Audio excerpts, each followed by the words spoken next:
What up, everybody? It's your boy Theo Pinson here with another episode of Run Your Race with my boy who is back, AJ Richardson. Good morning, beautiful people. It is nighttime, as y'all can fucking see. Y'all already know how it is. But people, listen. We got my guy back.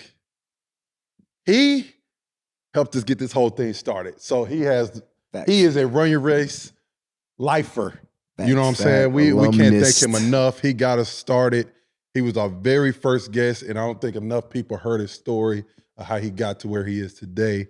So we're back again so y'all can hear his story. We got the number 2 pick in the NBA draft. Dang, that's long ago. That's a long time ago, bro. Hey, listen, we're getting old. We're getting old for sure. Got kids now. We got kids. Hey, listen, we got kids now. Listen.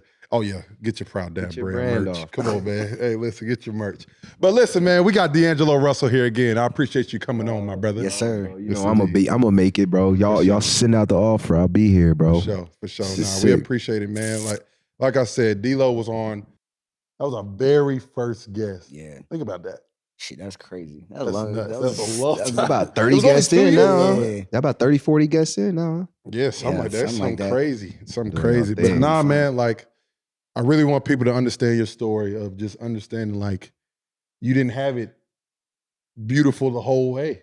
You know, you got to be the number 2 pick in the draft, but it wasn't all dandy. Theo was ranked in front of him. Sure. And guess what? Theo was undrafted. Yeah. You're number 2 pick. Yeah. You know what I'm saying? Like, you got it out the mud. And I want people to really hear your story, and we're gonna get right into it. But D-Lo, talk to us, man. When you start hooping, where you from, and how did this all get started for you? Bro, man, I started at a young age. I mean, I'm from Louisville. Sure, if you hooped, you probably passed through there on an AAU tournament or something like that. For sure. That's about it. Not really too many pro sports going on, but guy that kind of inspired me was Rondo. He was one of the few guys that made it to the league out of where I'm from. So I was inspired by his story at a very young age, and that brought me to one of the few mentors that we kind of had in our high school coach. So I was just following his path all the way up until high school. Was going to eventually go to Oak Hill and decided to go to Mount Bird instead. Before Mount Bird was kind of really anything. And that Let me ask you this before you get there. Go ahead. Did you play any other sport when you were little? Yeah, I did a little baseball. I got into pitching and catching and doing that for a little bit. I didn't really play any games, but I was a fan of baseball and just being out there with the other homies that was in our apartment complex that played. I got into karate a little bit. My dad was big into karate, so I flirted with that a little bit. I did football. I got smacked too many times. Quit. Yeah. That's why we all stopped. I was about to say, that's a lot of people's story. Quit, came back. Quit, came back. I was one of those.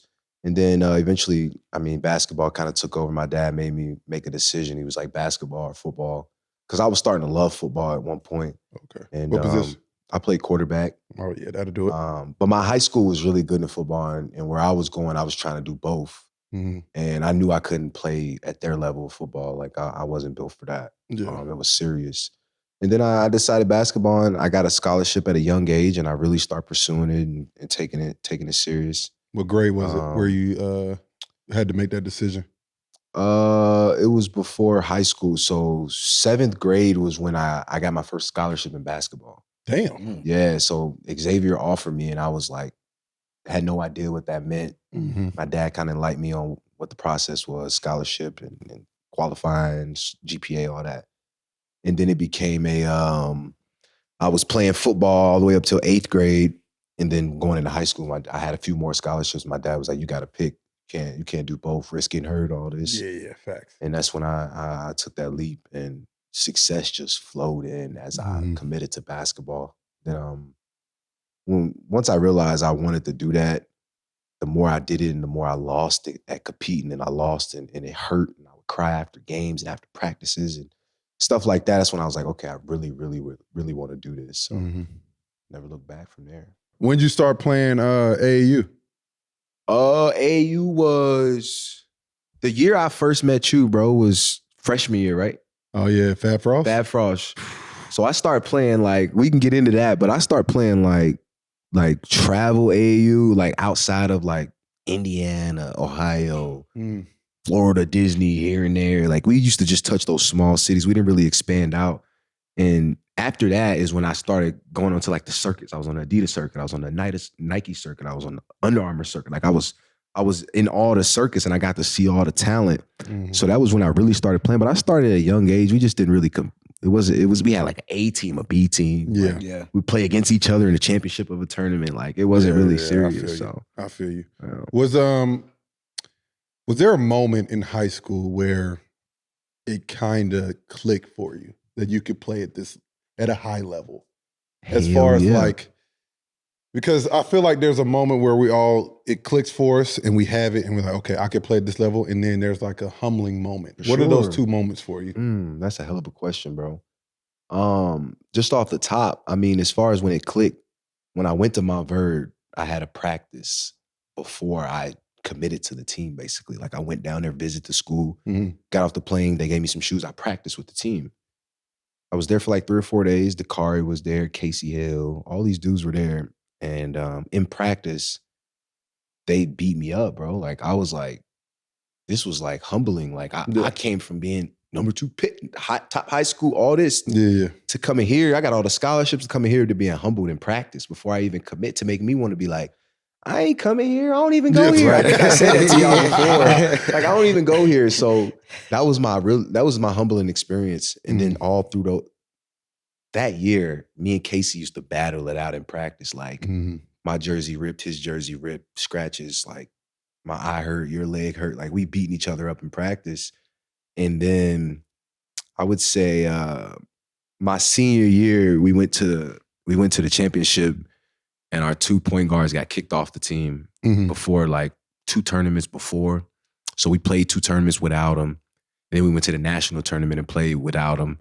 And I never played point guard. I was really like, well, even in AAU, it was Grayson, myself, Joel. Yeah. Like I never played point guard, just me. Maybe like all Ohio days. But that was my time to where like my college coach told me, you're going to play point guard if you come here. I played in those tournaments without those guys. I had to dribble against pressure, finish the game, ice it, make free throws, stuff that point guards had to do that I would be like, I don't want to do that. Yeah. Bring it up against pressure, get trapped, make the right pass, call timeout, like little stuff like that. That wasn't really me. And then I started realizing that is me. Like I am alert and shot clock 2 for 1, like thinking like that. And that's when I really took off and started coming into myself of being a point guard. You know what I mean? I remember being ranked with you guys as a shooting guard, but I never really was athletic and thought of myself as a shooting guard, you know? And then I started being exposed to combo and all that. Yeah, it's so crazy that you say that because they always viewed you as a shooting guard. I know, in high school. Because I was shooting it. Like I would look up and you'd be like, who got the most points in it? Yeah. 15 already. Like, hey, listen, he was just doing getting that. hot. He was doing that. Up. He shot the ball. That's now all you he see did. it now, bro. Like I just get hot. And I didn't know that was my like special power until like 10 years of doing this. You look up and like, dang, that's what you do. Like at any point you can just get hot. But it's so crazy. Like, do you think you end up being a point guard if those 2 guys don't get suspended? I mean, at some point, I just probably would have got exposed at the college level versus you would high have school. had to. Yeah. Yep. So I got exposed in practice, and then my senior year came around because it used to be Casey Hill's team versus my team. So I'm playing point. I'm getting groomed to be a point guard. Got you. Okay. And then when it was time, I was ready versus not being ready. Yeah. So. I feel that. So we're gonna go back to the Fab Frost camp. So let's do it, bruh. To think about the talent that was in that camp, I gotta bring insane. that list up. Yeah, all those dudes, bro. Like it's insane. It was me, D-Lo. We didn't even know who the hell this guy name was. Emmanuel Mudiay. He came out of nowhere. For sure. He was fucking the whole tournament up. I mean, you could just go through that our 2014 class. In the top, out of top 25 dudes, 22 of them was there type deal. You know what I mean? Like everybody you brush shoulders with, eventually in our year when it was time to get drafted, got drafted. Yeah, it was nuts. You know what I mean? It was insane. Was dominating college at some point. Like it was college. It was absolutely insane. I mean, I really think it's unfortunate just because the timing of when guys got into the league in our class and it just didn't work out. Mm-hmm. Jahlil Okafor. A boy. Man. Listen, there's not many bigs I can say that has better footwork than Ja. Still doing it too.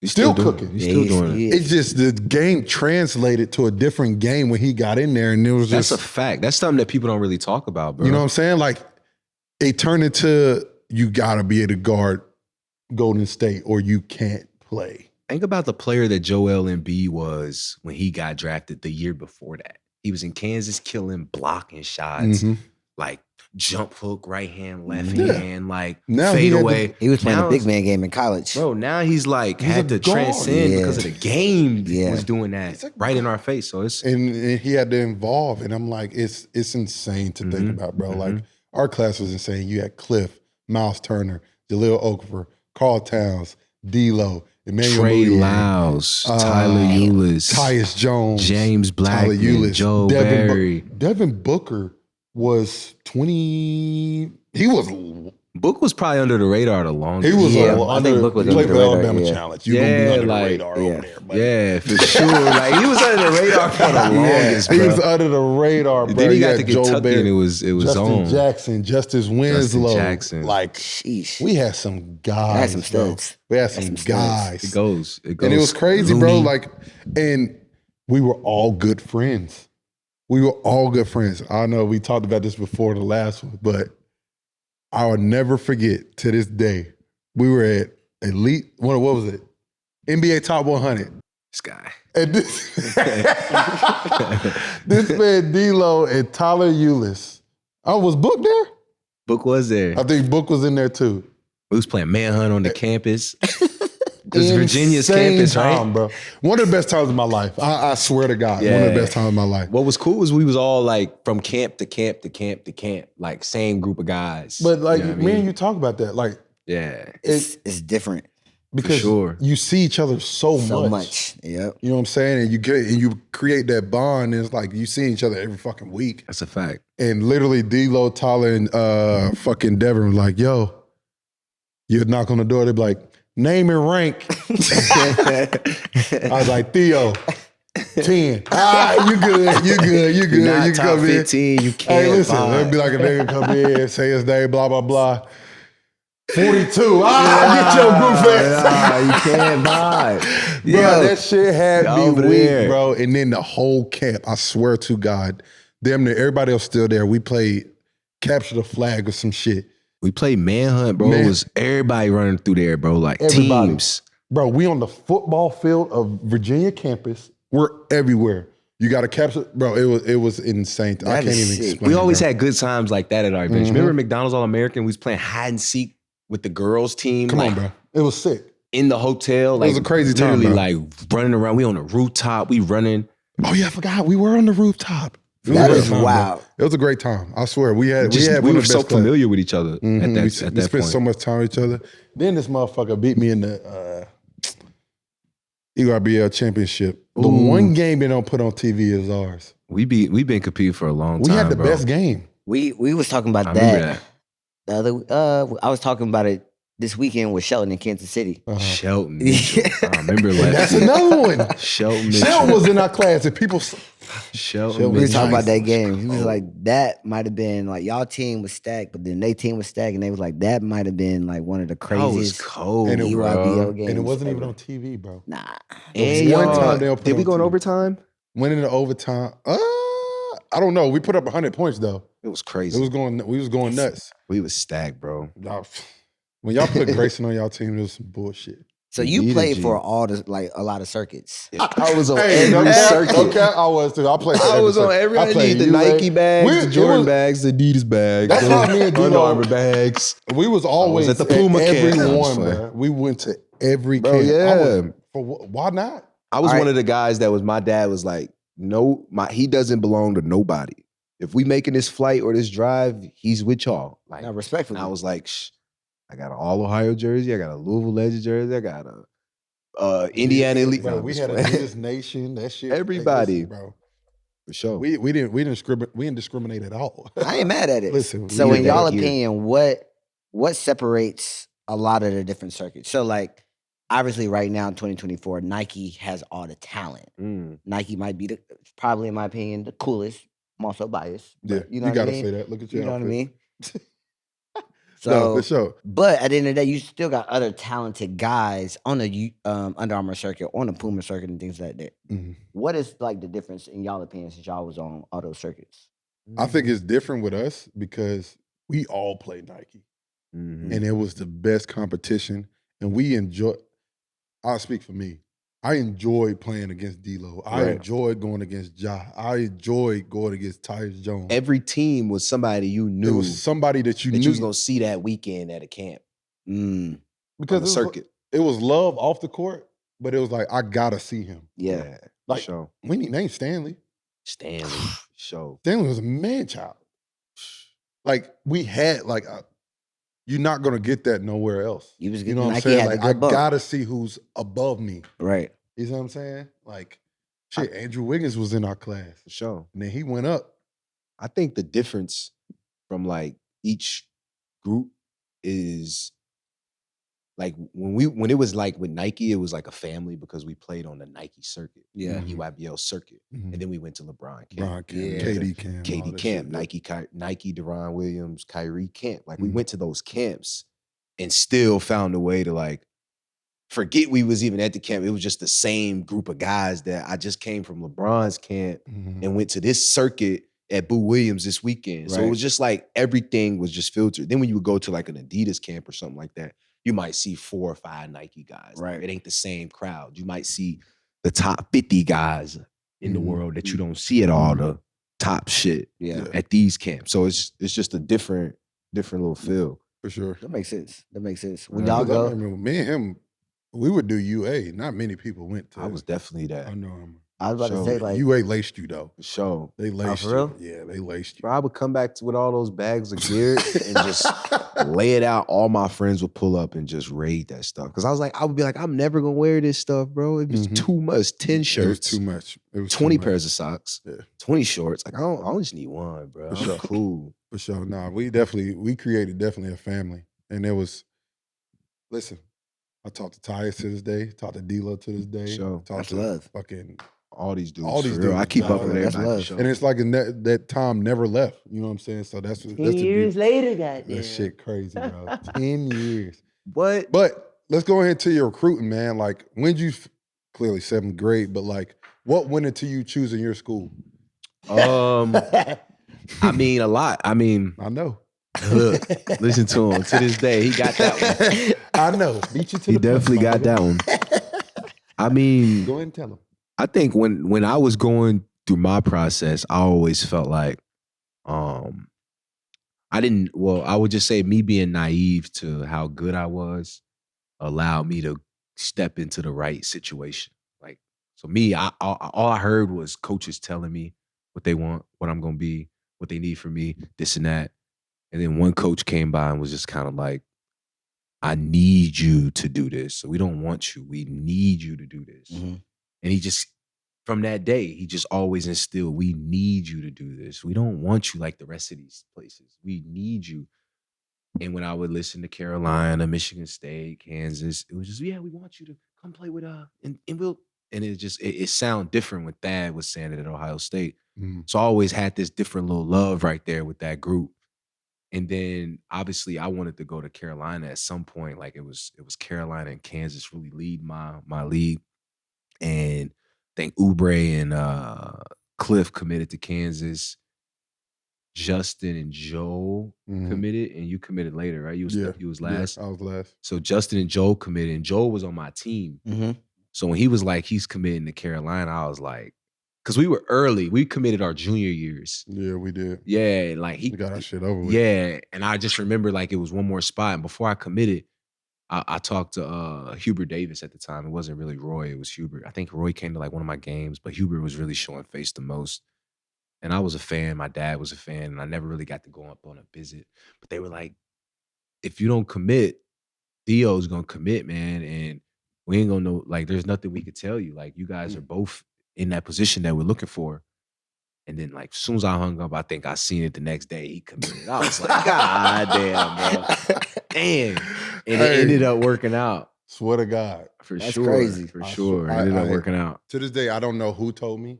I cannot remember who told me. I heard he was going. I talked to coach. I went to my parents. I said, I'm going to Carolina. I'm going to Carolina. Where would you would have went, though, if you didn't go to Carolina? I think I would have fucked around with Indiana. Really? Yeah, I think I would have went to Indiana. James Blackman. Yeah. Tom Crean did a really good job. Yeah. Me. Like, I knew I was going to get better. I knew he was going to give me the keys, kind of. Bro, y'all would have been so bad.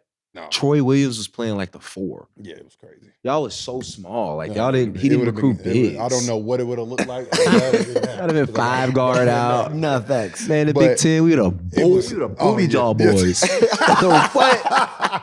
Our practices used to be bruisers, bro. Like, hard screens. Like, Big Ten practice was tough.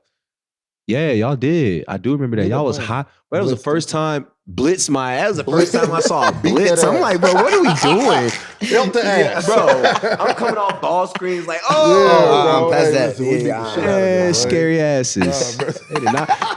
Freshman sensation. Nah, I ain't want Dickie V talking crazy. That shit was crazy, bro. I was like, I gotta go because D-Lo gonna commit. I gotta go. That's crazy. So what advice would y'all give these like athletes now going into the recruiting process, dealing with all the coaches, all the conversations and stuff like that? Shit, I don't know what's legal, bro. I don't know how that works anymore. You're exactly right. You know what I mean? Weird. So I really think you should stay close to like your gut in that situation. Like, because I know like my brother's in that space now.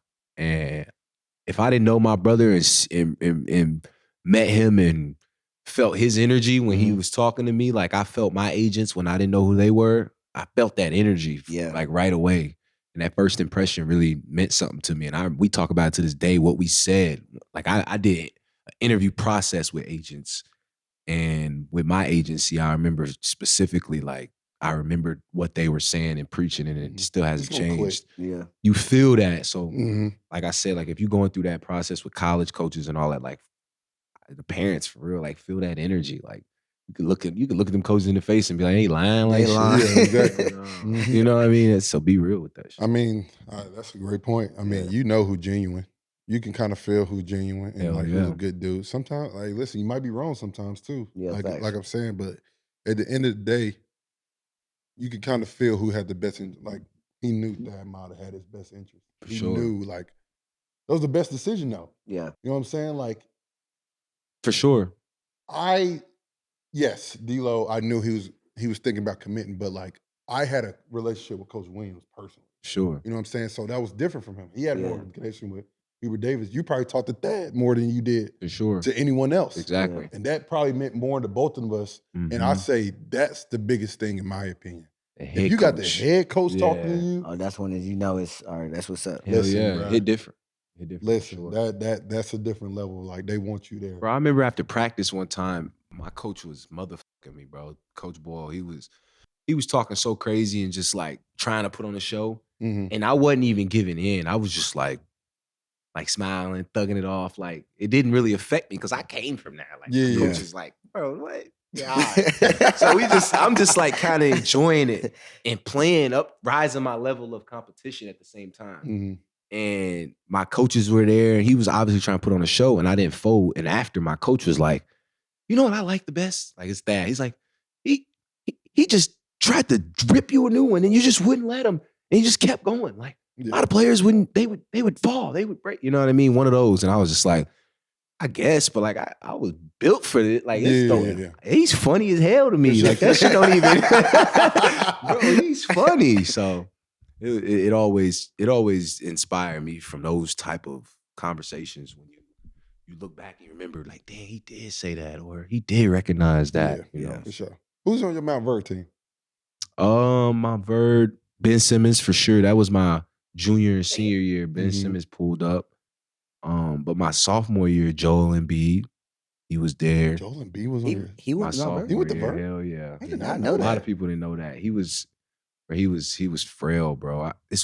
You know how you look at your photo gallery and like random pictures might be like a head photo. Yeah. I took a picture of him when it was his 17th birthday. We went to Hooters. And he had on a Stetson basketball. That was probably one of the few schools that was recruiting him at the time. Stetson, bro. And he had on a Stetson Nike basketball shirt or something like that. And I had a photo, and he was just like, I'm like, dang, that's crazy, bro. We go way back. You can see Casey Hill in the back, like throwback. Then after that, he left. Obviously, Casey Dakari Johnson was there. Mm-hmm.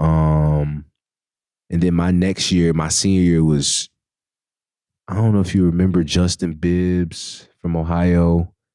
He went to Virginia Tech. Yep. Justin ACC, yep. Justin Bibbs, Jordan Caroline. Yep. Chris Eggy went to Harvard. Mm-hmm. Mm-hmm. McKinney. Y'all had the best team in Mount Vernon history? My year? Yeah. My junior year.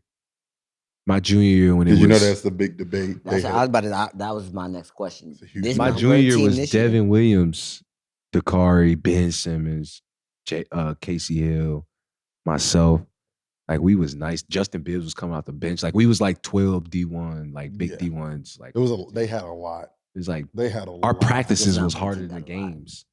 The ones just went 30-0. They got a lot. I know Who's that? The Mount Vernon team this year, Cooper and all that. Oh, yeah. We'd have beat the shit out of them. We'd have beat the shit out of them. I saw them play and like when you came to Vegas. Yeah, when you came I to saw Vegas. them play. Who are their guards? Rob Wright going to Baylor. He cold. Yeah, young boy. He cold. Yeah, he cold. He little, but he cold. We would have exposed strong. him. Our guards, I'm gonna tell you why. Bro, him what? And people don't understand. Casey Hill, bro. Casey in high school, bro. Casey in high school. Just run through like 4 clips. When just play the clips. Yeah, just run through like some Casey Hill clips, and then doing the fucking and then it'd be fucking over. Then we're in this. He had a highlight tip. It was like the name of the edit was Next Allen Iverson or something like that, and it was so crazy, bro. Like Casey was unreal. Before we get to college, because we about to have somebody on the pod later this week. Talk to me. Who has the best mixtape? Best mixtape ever? Ever. One person. Give me your top 2. Bro, I had a computer class. Oh, yeah, we all had that. For lunch. Loved computer class. Yeah, I used to watch. First of all, this is who got the coldest, but this is who I used to watch the most. Austin Rivers got the coldest. He got the coldest. AR mixtape was crazy. Because I used to see him in person at AAU, like each one teach one. Yeah. Oh, then I would see him at Winter Park. Yeah. In the gyms, and then like how he would move, bro, was just like that. If you could see an NBA, because I wasn't exposed to NBA besides like Rondo, bro. Yeah. So like all I saw at that level was him first, and I was like, bro, if that's what an NBA player looked like, that's that, bro. Yeah. This cold. And then a Kill Car shit different. Kill Car, bro, different. when I see his like some OG on the court, like during the game, like almost running to the ref, like it don't matter. We in Baltimore, it's lit. It's how we rock it. I was like, that's crazy. I would change probably I don't know. Austin and John's. Yeah, John was on that side. A and B. He was on that side of shit. So like I ain't really see. Yeah, that's what I was about to say. You know what I mean? Really I saw him later when everybody started talking about it. Yeah. But I saw dude. Like I remember I went to a camp and I saw Josh Newkirk or somebody that went to his school. And that's what made me look into his Got you. Yeah. No one's knocking the Kill Car's mixtape out. Yeah, this shit was nobody. This shit was sick. Different. Insane. This shit was sick. A Kill Car has the best mixtape. And he got like 3 bangers. That's like 3 albums equivalent to. Yeah. He got like 3 banger albums. They named the motherfucker the Crime Stopper. For sure. He stopped crime in the fucking city. For sure. Facts. What? Yeah, his shit was sick. Come on, bro. Every No one's putting on a show like that that you stopped the whole crime in the fucking city. Flying in to see him. Cops taking lunch breaks and shit because, hey, listen, Akil play tonight. We good. Fact, we good. We get the all facts. Shout out to Akil Carr. Shout out to Akil, bro. I think he's still doing it. You might see him in the TBT or something. For real? That'd be nuts. That would be nuts. I be seeing these dudes, bro, like on random games, random channels, random just basketball be on, and I see somebody. TBT, I be tuned in. Oh, I be logged in on TBT. Bro, what? Shout out to the TBT. But hey, listen, D-Lo, listen, we all get to that moment. What was your welcome to college moment? Welcome to college. You get to Ohio State. If everybody don't know, rocket science. He went to Ohio State. Welcome to college moment. I like the storytelling in moments like this, bro. Cause like I didn't get like exposed or like some shit like that. Yeah. But I remember when we like when I remember just going through phases when we got to school, we did conditioning. And I was like, college conditioning, this is about to be real. I'm looking forward to that. Did conditioning, I was like, okay, got my first week of conditioning in, cool. There was a point where we gotta like include school and then wake up 8 a.m.s and all of this is taken into consideration now. Yeah. So I'm like, okay, all right, cool. 8 a.m.s, like 6 a.m. track, shower, eat, 8 a.m. be there at 8 a.m. class. Like that was tough for me, bro. So I didn't have that really consistent in my bag. So it was like off the court before basketball was always easy. It was like the off the court shit. For sure. So then when we like I would go through like stuff where I'd have to like cause I came late, bro. Like I wasn't on time like all the other rookies or freshmen in my grade, like Jay Sean Tate, Kate, all of them. Yeah. I was late. So when I got there, I had to do like we'd have conditioning, I'd have to go do like a placement test. We'd have practice, I'd have to come late to practice because I gotta do like a test for something like to qualify, bro. Oh, like, got you. So coach would kind of be mad at me. And then I would come into practice and dominate practice. Yeah. But then like my school schedule was so funky, bro. Like we'll talk about that another time, but it was funky as hell. But like I wouldn't say it was basketball for me. I think it was just like actually having to do school and make it to class early, train after, play a game, go in overtime, get in at like 4 a.m, then have an 8 a.m, like shit like that. And I'll be like, bro, I'm not going. Yeah. What? No, bro, listen. Little shit like that. I'll tell you from first always kind of held me back for sure. I'll tell you straight up. That's the reason I was better in the league than I was in college. Because the simple fact of managing all that was so hard. Because you go from, you got 7 a.m, weights, all that shit, that was conditioning. A whirlwind for me, bro. And then you got to go to 8 a.m, you got to rush, eat, go to class. I used to sleep in the facility, bro. Yeah, bro. Just so I wouldn't be late. Bro, for real. You be tired as fuck. Peanut so butter then jelly. You do that. And then you got pickup later that day. You play pickup. Vets come back, buy all that shit. You playing hard as hell because you're trying to prove a point. And then I'm not going to work on my game. I'm going out. See, I wasn't that dude. I was always in the gym, bro, my freshman year. I'm telling me. Yeah. I was going out. Yeah. That's what kept me sane. I'm going to enjoy myself. Y'all going to fuck my life up. I'm going out. You know what I'm saying? I didn't work on my game enough to the extent to get to where I needed to be. But that was just my freshman year. As I got older, I knew how to manage it. You know what I'm saying? But it's definitely an adjustment, just like you said, because when you get there, all that gets thrown at you and like, it's like, damn.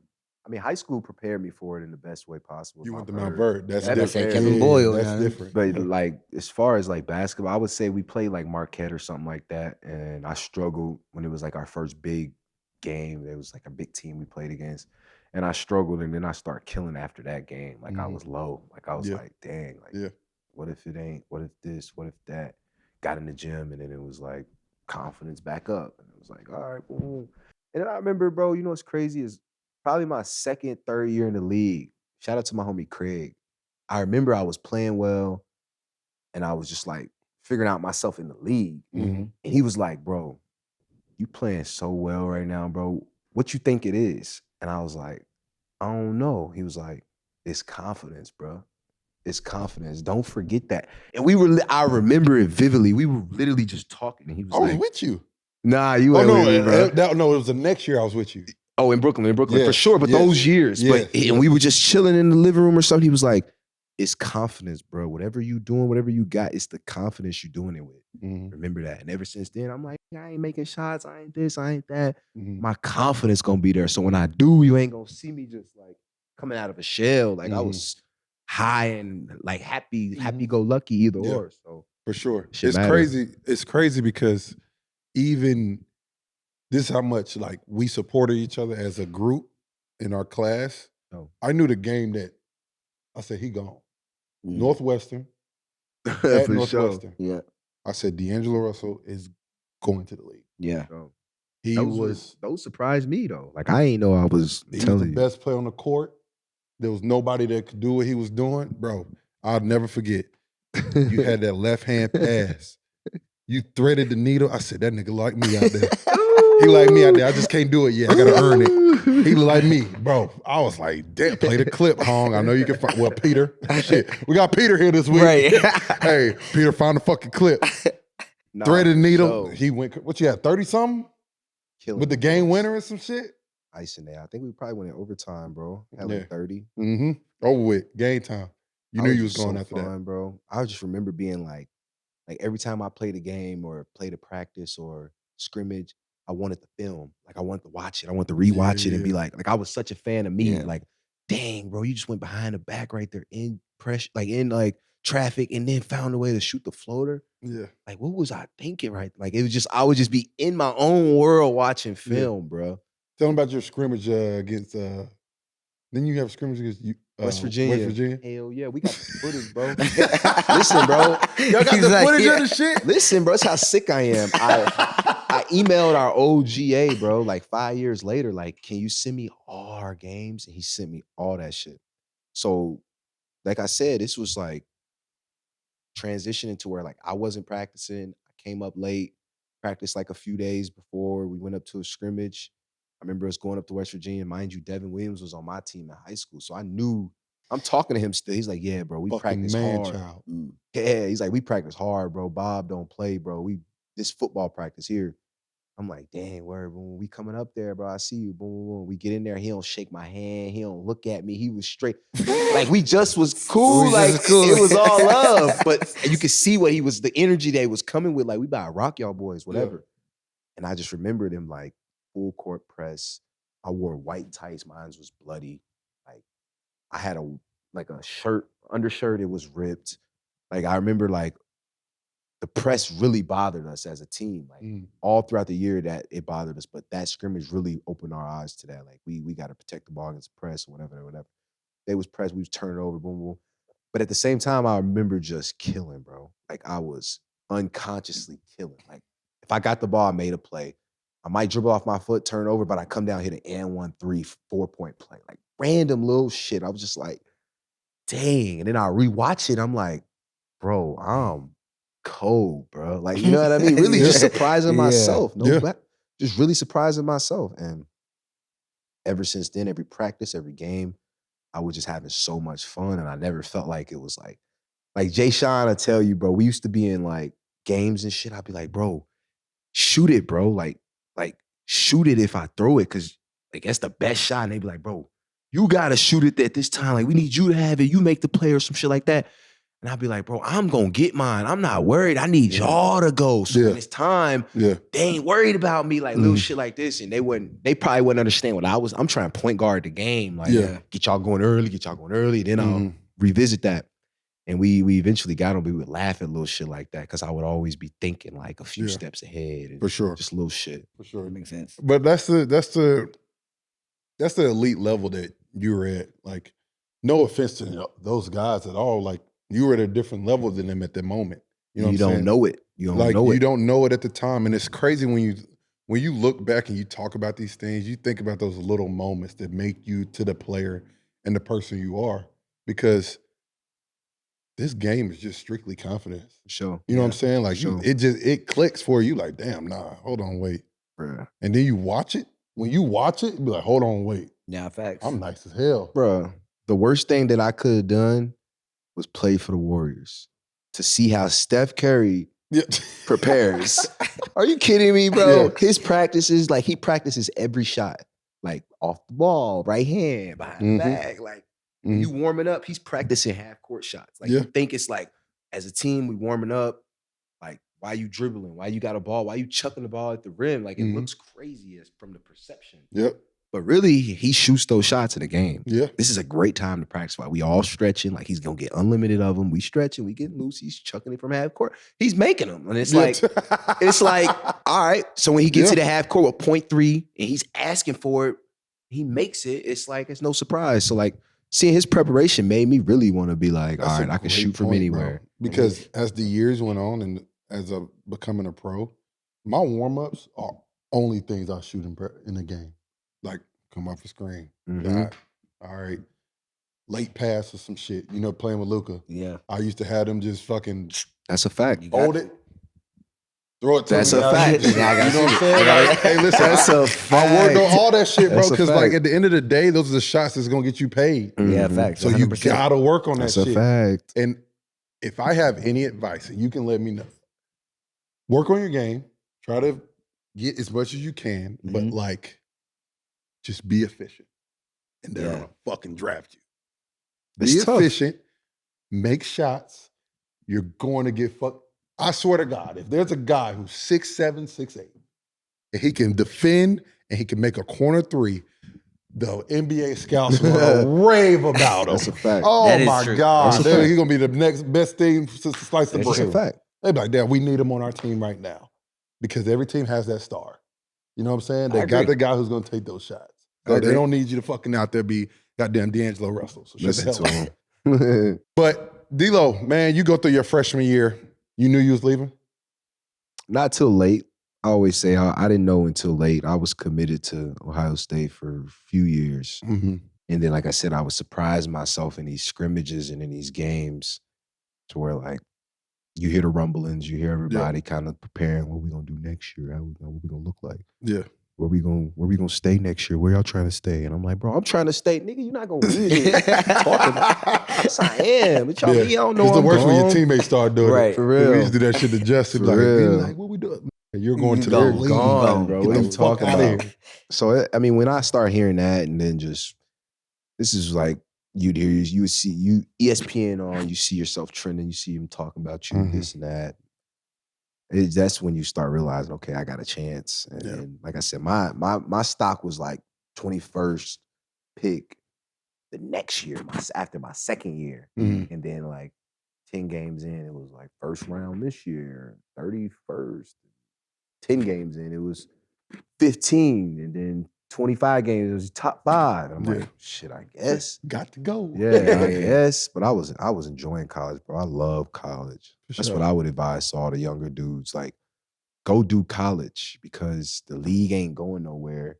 And then at some point, you're going to be wanting to revisit your school. And then all those alumni that was there are going to come back to the light. And it's going to be like, dang, we can actually collab. Like this, we can actually do stuff.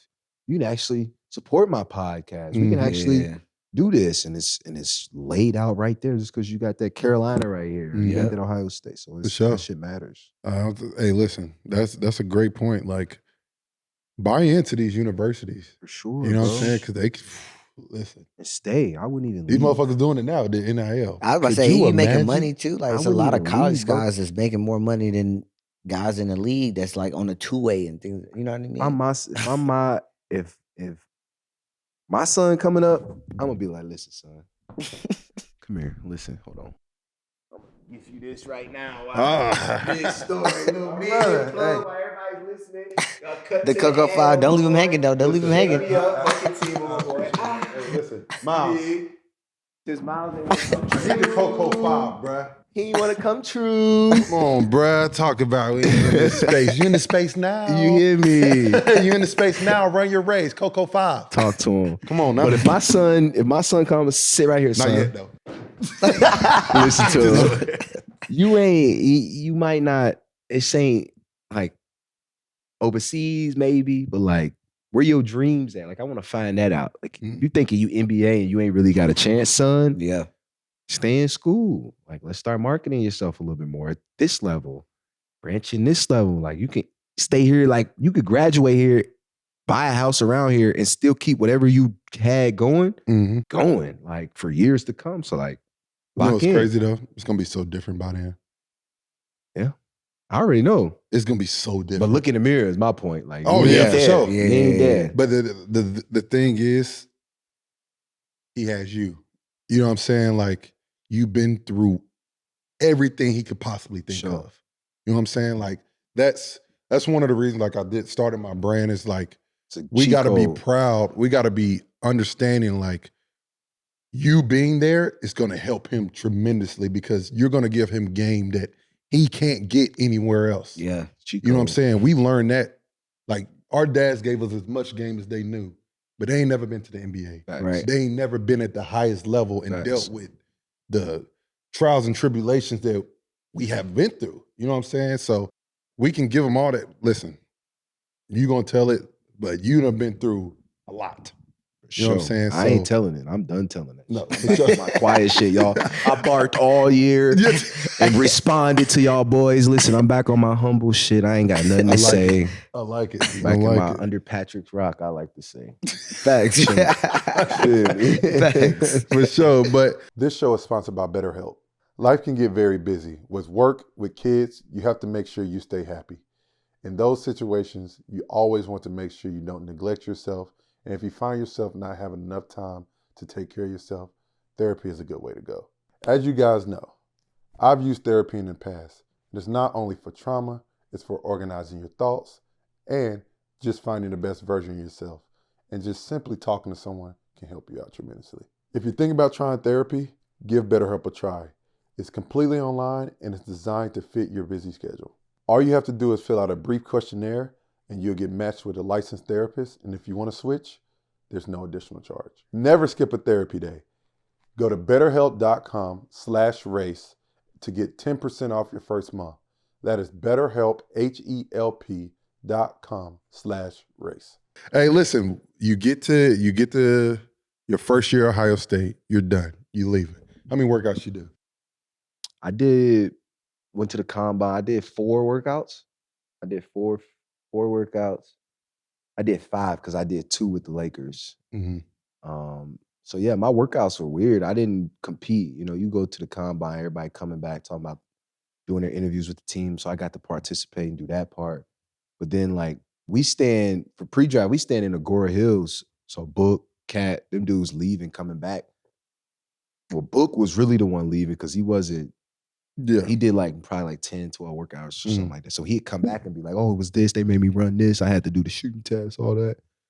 And we just training because Cat, #1 pick, he ain't going to fly to Denver. He ain't doing nothing. He chilling. Big chilling. And I'm like top 3. So I'll probably go visit the Knicks because they got the 4th pick just to meet their front office and fly to Philly and see them because they got the #3 pick. But I might go 2. So it's I'm really just kind of chilling, staying in shape.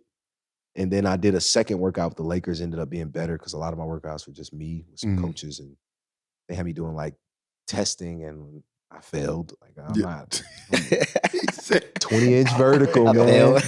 What y'all gonna get from my test? And then they allowed me to play in my second workout, and I was hooping. It was 3-on-3. I guess I impressed them right there, and they was messing with me. But that workout shit was weird. Because I'm a 5-on-5. You're a player. Yeah, you're a gamer, just bro. Impress y'all with a speed test or my endurance. What y'all want to see from me? I would love to talk more about that though, right? So how do y'all feel? Because I feel like a lot of GMs and the front offices and stuff like that, they don't care about 5-on-5, right? They look at this sheet, see what your vertical is, see the numbers and all that. But that shit don't translate when you got the 5 best people in front of you and you going up and down. You know what I mean? So I think as it's character. players, how y'all feel about that? I think it's character. I think it's bigger than the test. I think they look at it as how you carrying yourself, how you talking and maneuvering, and because you can see a lot. You can see if a dude's got something going on just from those interactions. So I think it says more just from that. I agree with that. I don't give a fuck about the dude. Yeah, hell no. All right, he can jump. Everybody can jump. You know what I'm saying? It's more of how's he approaching it? How's he going from drill to drill? They looking at the little shit in between the testing. That fucking what's this shit called when they do the shuttle thing? When they run up. Slide. I was just talking about that. I was horrible at that, What does bro. that even mean, bro? I was horrible. You can be fast as fucking that and can't guard. What the fuck does that even mean? Man, watch out. You know what I'm saying? That means nothing. So, you know what I'm saying? So I think it's the little stuff in between that they kind of pay attention to. It's huge too on they really listen to when they get quiet, we talking, and it's quiet, and you being young dumb shit you gonna say when it's just nothing going on, nothing to say. You about to yeah, so I was just shopping at with my cat Maya, and they like, you know what I mean? As soon as you get away from him, he was talking about his cat. For sure, yeah. Was, and then it's yeah, and it depends on what market you're going to. You know what I'm saying? True. Like if you're going to a market that's a little more lively, Yeah. like can he? they might handle let him that? get away. Yeah. All right. Yeah, well, so. well, he can't fucking handle it. This motherfucker want to be out all the Yeah, goddamn that time, makes so. sense. It makes a lot of sense. But so that's one of the things you got to pay attention to. But D-Lo, shit, bro, you about to be top 2 pick. Talk about draft night. Draft night, I had my whole family there, bro. Like, we was probably 30 deep. Damn. Like, cousins, uncles, everybody was there. Like, all my homies. And we didn't have no money. So shout out to my agency. They put the down payment on everything. From everybody out. We had to repay that, but we had no money, bro. Everybody made it, though. It was dope. Like I said, I didn't know I was going to. I knew Philly had the 3rd pick. The Knicks had the 4th pick. I was trying to get to the Knicks. I didn't really want to go to Philly at the time because it was like a rebuild thing there. So the Lakers had the 2nd pick, and we all thought they was taking Ja as a big, just won a championship. Who wouldn't? Like we were not expected to go 2. And I remember the cameras running up on me, like kind of throwing me off because I'm just chilling, watching the cameras. Just Adam Silver come out, the cameras just swarm me. I'm like, just like this, like, yo, and I'm looking around, my brothers, everybody tearing up, I'm like, oh my God, it's really about to happen. You had no idea. No idea, bro. Damn. Walked up. I didn't even know what to do, bro. My dad was mad at me because I walked up there and shook Adam Silver's hand like he was the homie. I got game 1 ease. And my dad was like, you was supposed to. I was like, look, Dad. I was in my mind. I was in my own moment there. Like, I knew him. That spoke now. But, I mean, after that, we had a good time. Everybody was there with my fam. Everybody saw it. I just want everybody to witness it. For sure. Yeah, facts. That's all I wanted, just to witness it. Once I seen everybody witness that, they could have took everything away from me. Like, I ain't need nothing no more. I did it. Yeah. I did it. So, yeah, it was dope. You know what's crazy? Like, you get to the Lakers and you go to Summer League. It's weird to hear you say that you were trying to find that confidence piece. Because at Summer League, you wouldn't have thought you didn't have no fucking confidence. Bro. You went into that shit like you were the best player in the draft. Bro. So, like, what was it in that aspect that, like, I mean, I guess it's different. Summer League and then the real league is different. But, like, I think you went into it and dominated, bro.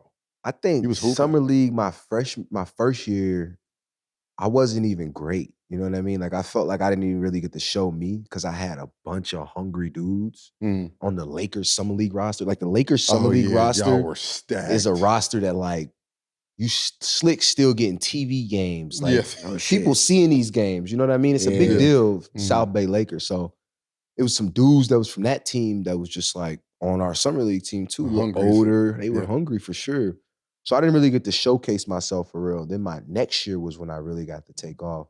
But being in Lakers Summer League in general, all the lights, the fans it was Vegas, so that's like a home game. You know what I mean? Everywhere we went, wherever I went, it was like D-Lo number 2 pick. Like I was like their little baby. You know what I mean? All the Laker fans. So when I came out, it was just like a bigger roar. You know what I mean? Kind of like y'all seen Lonzo get. Yeah. You know what I mean? Then you seen.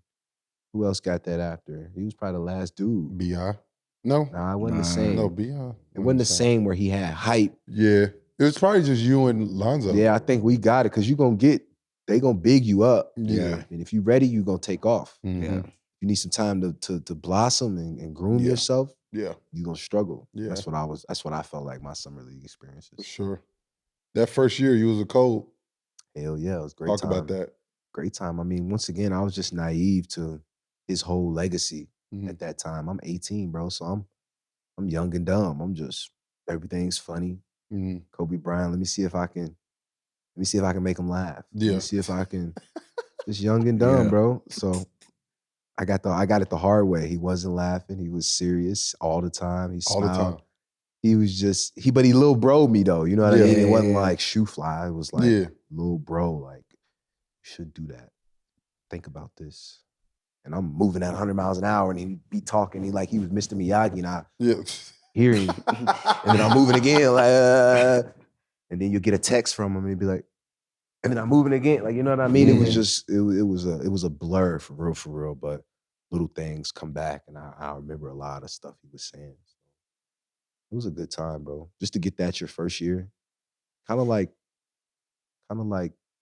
being a rookie getting drafted to the championship team. Yeah, facts. And going on their run after they just won one like the Denver, Boston. Like those groom you for year 4 and year 5 in your career. You're gonna know how to move. You're gonna know how to approach because you're gonna remember, dang, Drew Holiday was doing this. Dang, Jaylen Brown was doing it. You know what I mean? So I mean, you got one of the best players ever played this game. I had a lot of them, bro. And at that point, he's just trying to get knowledge. Yeah. He was. He's just trying to pour knowledge into everybody.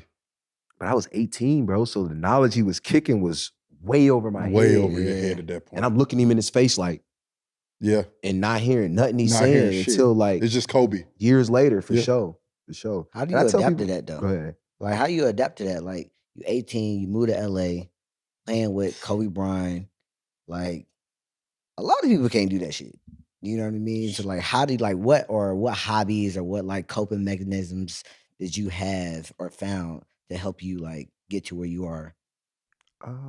That's a hell of a question, bro. I think just like once again, it was the confidence thing. Like I had my homies around me that like we from the city. So the city's like, man, all right, on everything. That's everybody's, all right. 100%. Like, so when it was Kobe, I was like, all right. You know what I mean? I never looked at it like, oh, it's Kobe. Like I never looked at that. And when I got on the court, I was already a smart player. So the stuff that he would see and talk, and that was my language. Like I heard that. I could see that. Like that's where I adapt. And we connected from that. Like he could talk to me in that sense. And off the court, he'd be like, yo, pull up, come here. Like come and sit, like I need you here, like pull up here. And I'd pull up and we just chop it up. But like I said, all that shit would be way over my head. He'd be talking about shit you should be thinking about when you done playing. I'm year 10, and that's the stuff that I'm on now. You know, I'm trying to prepare for when I'm done playing. So I hear him. I heard him. But it was just a blur. For sure. And you're not even thinking, like I said, at 18, bro, come on. In LA? How the fuck? Playing for the Lakers? Cole, I'm just trying to make it to the next fucking game. Literally. You know what I'm saying? Like, dead ass. What you talk about is way over my fucking head. I'm just trying to make it to the next game. But that's a blessing, bro. Before we move on from Kobe, what was crazy is his year turned into a farewell tour out of nowhere. Like no one even, that shit just happened. Really? We were trash. We were trash. And then it was like farewell tour. And then it was like, all right, TV games, big lights. Like nobody was trying to see us. We weren't on no TV games. Listen, y'all were booty. We was booty, but once it became Kobe's year, y'all saw our booty ass games. But you was a part of the fucking. Hey, listen, I don't give a fuck. That last one, right? The last one. I was about to say, talk about that last one. Come on, bro. Against the Jazz. You were on the court. Yeah, dog. A part of that. He told y'all before what that he was doing that. What that he was going for 100. Bro, no. How many field goals did he shoot? It was like bro, he shot 60 times. Right? It was like 60. Bro, when you're shooting 60 times, it's hard, bro. Bro, when you got the ball and they booing you, you know what that means. Get that ball to that man. So he was just trying to score. I remember Julius like, bro, I'm just trying to get on the board. Like, I'm just trying to score. Like, I ain't trying to have 0. Yeah. So everybody was just trying to get 2. Like, just get 2. He don't get all the other ones. So that's what it was. I mean, it was really us running around trying to get him the ball because they were trapping him. He was shooting tough twos. Yeah, he was. He was shooting tough twos, like 1 foot inside the 3-point line twos, like pull-ups. And I'm just like, dang. And you just see his face. He looked young, bro. Like, he just looked like he had it. I don't know what was getting him through that shit, bro. He ain't come out the game. He ain't come out the game at all. Bro, because he knew. Yeah. This is all I got left. This all up. Bro, he was prepared, though. You could see it mentally. He was prepared. And everybody in the world was at the game. It was everybody. Every Denzel, Shaq, Jay-Z. Everybody. D-Lo, let's talk about this. The Warriors was about to break the Bulls record. And the game they showed on ESPN was us beating was them. Kobe. Yes. 100%. Oh, I do remember that. Yes. And everybody came to that game. Yeah. Damn the Warriors. That's a fact. Yes. Who cares about that shit? Dang, They wanted to come see Kobe last, bro, and then he put up 60. Yeah. I remember I went to bed that night. I was like, I'm content. What did we just watch? What did we just? And they won. Yeah, that was a crazy Y'all won part. the game. Y'all won the game. I never rewatched it. I still You never. watched it? Really? You didn't watch that yet? Bro, it's a few games I just never rewatched, bro, and I don't know why. Like that game, playoffs in Philly, I never rewatched those games when we lost. Really? Never. I don't know why. I don't feel like I could sit through them. It just eat me up. That makes sense. For real. That makes sense. Never watched them. Never watched Arizona when we lost in the tournament. We were supposed to beat them boys. You think you had them? We had them. We was down we was up by like 12. TJ McConnell. Ooh. Like if you didn't know, I've been with TJ. Was TJ killer. Yeah. Shout out to TJ. Shout out Shout out to you. You trying to be a role point guard player We need in the you on the league? pod. He making a way though. He not for real. For real. You talked about it a little bit. Brooklyn. Talk about the Brooklyn experience for you. Brooklyn was a big step in D'Angelo Russell's career. Hell yeah, bro. Talk about that when you got traded there. You didn't get traded. You got traded. Yeah. That's just it goes back to like the group of guys we had, bro. I always talk about that. Like that's another reason I'm even here again. Like you experienced one of my best times, best moments, best years in the league. And I was there and we came from where we came from. So for you to ask me for anything, bro, I'm there because I know where we come from. So that's what it was. Like I just remember connecting with so many different dudes on that team. Like I felt like a quarterback and I had a relationship with every player on our team, and then it led to our success. And then like I said, like that shit wasn't even supposed to happen. Like Spence and Karras was holding it down. Like I wasn't supposed to be me. Yeah. But I was so connected with everybody when I became me, it kind of like was like, bro, like we support that. Like that's lit. Yeah. And I felt that and it just made me want to keep going. Like my first year I got hurt, but the second year I was ready. So I think that was one of the most connected, but like unego team I ever had in my life. Talk more about that because I think shit, everybody was on 1-year deals. Yeah, it's important. How important is it for like being connected and team chemistry and stuff? But listen to what he just said. Everybody was on That don't 1-year work. deals. Usually that's a recipe for disaster. Yeah, that's like senior lost his spot to the freshman. Oh yeah, I'm about everybody to trying to go. Yeah, everybody trying to go get For sure. this. That's a recipe for disaster. Yeah. To have a group of guys that's on 1-year deals, you would have never known it.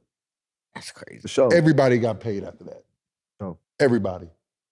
And it was just all genuine dude. Karis LeVert. Pure. Unbelievable dude. Pure. Sure. Jared Allen. Unbelievable. D-Lo. Sure. Jared Dudley. Ed Davis. Ed Davis will go down as top 3 that I've ever had. Jared Dudley, top 2. Everybody say that. Shit, bro, like we had some guys and we made the fucking playoffs. Not 8 seed, 7 seed. Come on. We wasn't even Slick was team. gonna be 6. Yeah. Slick was about to be 6 We was seed. about to be 6. Yep. And then we had Philly. Definitely. Had them. Bro, I always say, bro, they were emphasizing. Yeah. They're getting it, boy. They was emphasizing the fucking rap on the ball screen. Like if you come off as a guard, you get screened in big roles and you can't wrap them and try to get back. So they were emphasizing it. I remember Jared Allen rolling and I hit him on the roll and they wrapped him on the screen and he lost the ball turnover game. And that was the last game. And I was just like, bro, that shit made me so sick, bro. Like, I bet. It was a clear foul. I watched that play. I remember I was just like, let me see that play. Show me the play. I turned it over, but I was like, that's a fucking foul. Like I was pissed. Never rewatched those games. But that team, though, I just remember like, this is how you win in the league. It's going to be good nights, bad nights, overtime losses, overtime wins, adversity, ups, downs in between. Whatever. Coach get fired, coach get hired. GM get fired, assistant GM take the play. All this fuckery going to happen. If you and the homies on the court and y'all got that lobby off the floor on that Call of Duty, y'all got that lobby right. It's gonna be a good time. It's gonna be a good time, and you're gonna get through those because there's always gonna be a rough patch. Yeah, for sure. Always gonna be a rough patch, but like it didn't like we'll lose a game and we'll be like, all right, we got, and it's not. You can say it like that, but it's not like we didn't give a fuck about it. Yeah, because Karis watching film on the plane, D-Lo will get film on the plane. Y'all will ask JD, what you think about this? It's 10 niggas on the plane looking at the film. Looking at the film, and we looking at it, but still, we like, okay, bet, close the thing, and then we just talking about other shit. yeah. Then we go to the next game. You know what I'm saying? Like, it was crazy, bro. Then we went at Philly. We had a first game. We won the first game. Joe Harris was hooping. You know what's crazy is you seen the new little thing coming out about the Clippers behind the scenes, all that. Yeah. Our season could be a whole story. Like if we pitched the idea to like HBO, Netflix, or some random shit, and we pitched the blueprint. We better picture the Tidal League. We about to do it. You know what I mean? It. Like if we just pitched it and got people to like participate and like show face in it, talk about it, get Kitty back on, like all these dudes, get Ed, like all these dudes, like it, like kind of do it like the Last Dance type of vibe, just something like that on a smaller scale. Yeah, that shit would sell, bro. 1000%. Because people still talk about that shit. Still to this day talk about it. That's crazy. It was a good time though, bro. Like it was a time where you, Karis, Jared, Joe, shit, we need to talk about fucking Joe. Joe Harris, Spencer. Like y'all took off to where y'all are today, and I'm just couldn't be more happy for guys because y'all were just genuine dudes. Situation. And it was just y'all all got paid, then y'all still out there playing at a high level. Facts. But then after that, like situations happen, life happens. Listen, Kyrie, Kevin Durant come to Brooklyn. Yeah. The thing is, D'Angelo Russell is a realist. If Kevin Durant says he wants to come to Brooklyn, what the fuck is gonna happen? He's gonna come to Brooklyn. Yeah. Yeah. Definitely. 100%. He's gonna come to Brooklyn. Definitely. But guess what? I gotta get my bag too, brother. Definitely. Got his bag. So you go to Golden State. You get to play with Stephen Curry. Hell yeah. I mean, like I said, just watching his prep, seeing how he did things allowed me to kind of come into my own with a new light, you know what I mean? New energy, because I just got to see how free he was on the court. And he really treated it like it was his canvas and he was going to paint this picture today, like how he wanted to paint. I might just splat paint. Yeah. And that's going to look right today. I might just breaststroke. And that's going to be my shit today. Like he just, every day was something different. And it's like, dang, he dominated the game. No twos. He dominated the game. No free throw. He dominated the game. All threes. Bro, he just dominated the game, bro. And didn't turn the ball over. Like the way he would do it. And I'm just like, how? And I'm watching him. And I'm seeing how he start the game, bro. He start the game just pulling.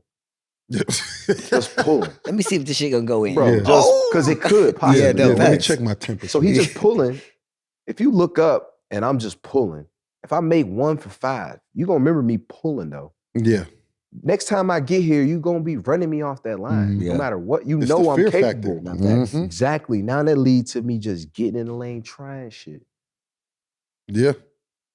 Yeah. And they go in. Like it's the confidence because I started the game pulling. Now I'm this close to the rim. Now I get to do whatever. And it's like, now the game's so easy. So once I saw that, I was like, that's my formula. That's my recipe. Start the game pulling. No, I'm just for sure. Like I can get hot though. So it worked for me. I like that. That's big time. I mean, you play with some greats. You go from Golden State and then you go to Minnesota. I mean, from Minnesota, I mean, this is when I was focused on defense, like for real. Like I'm trying to focus on like applying myself in the defense. And I just left Draymond Green too. So I got to see how he approached it. Got to see how he carried it over from film to watching it, being prepared on tendencies and stuff. So I got to start practicing that. Minnesota was the first place I really got to start practicing what I learned from all these guys. Because Minnesota was a place, didn't win a lot, don't have really a coach that's in stable position here. The organization's on a come up. So I come in, I get to bring my own light to it. Got the place jumping for real. They don't want to give me that, but I got the joint jumping.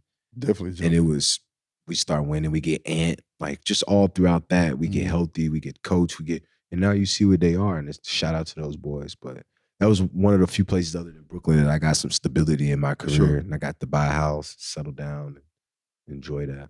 For sure. That's dope. You knew Ant was going to be what he is now? Hell yeah. He's dope, bro. Everything about him. I'm a fan. I mean, he puts the work in, one, and then two, you can just tell he humbly believes in himself. And like, you don't see a lot of guys that walk that fine line of arrogance and humble. And he does it so well, and he can compete on every side of the ball. Show it. And he's just, I think he's flawed. I think he can learn how to pass a little better, but I think he's flawless, to be honest. Yeah. He's a flawless NBA player. He only 22. That's what's sick. That's the crazy part. He's 22, bro.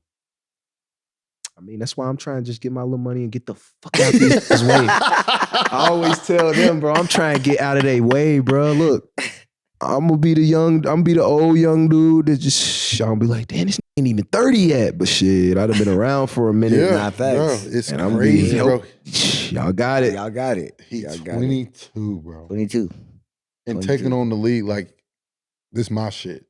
Luka, Jokic, like, JT. Yep. like all these dudes, bro. Like it's Hey, a listen, fun one.